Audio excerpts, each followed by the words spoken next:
मुंबईमध्ये दुधाच्या दरामध्ये 1 सप्टेंबर पासून 9 रुपयांची वाढ होणार आहे। जनावरांच्या वाढत्या किमती तसंच वाढत्या पशुखाद्याच्या दराचा मुंबईकरांना फटका बसणार आहे। मुंबई दुग्ध उत्पादक संघानं दुधाच्या घाऊक दरामध्ये वाढ करण्याचा निर्णय घेतलेला आहे। मुंबईमध्ये सध्या दुधाचा घाऊक दर प्रति लिटर 93 रुपये आहे। भाववाढीमुळे ते 102 रुपयांवर जाणार आहे। मुंबईमध्ये हे नवे दर 1 सप्टेंबर 2026 ते 28 फेब्रुवारी 2027 या कालावधीमध्ये लागू राहणार आहे।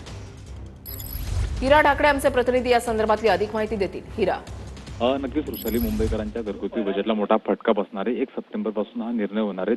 या वाढीमागे 2 महत्त्वाची कारणे आहेत। ते म्हणजे पशुखाद्याचे दर वाढले आणि गेल्या काही दिवसापासून मुंबई किंवा मुंबई परिसरामध्ये एफडीची कारवाई करते, त्यामुळे भेसळयुक्त पदार्थांचे बाजारामध्ये विकले जात नाही आणि या जे छोटं दूध आहे याची मागणी सुद्धा वाढली, शुद्ध दुधाची लोकांची मागणी वाढली, त्यामुळे हे पुरवठा कमी आणि मागणी वाढल्यामुळे सुद्धा हे भाव वाढल्याची माहिती समोर येते आणि ही आता ह्या संपूर्ण एकंदरीत महागाईमुळे हे सर्वसामान्य लोकांना आता फटका बसणार आहे। गेल्या काही दिवसांमध्ये पशुखाद्य दराची वाढ 25% वाढले, त्यामुळे दूध उत्पादकांना याचा तोटा सहन करावा लागतो। त्यामुळे 1 सप्टेंबर पासून त्यांनी हा सुट्या दुधाचा भाव वाढवण्याचा निर्णय घेतलेला आहे। धन्यवाद हिरा, दिलेल्या सविस्तर माहितीसाठी।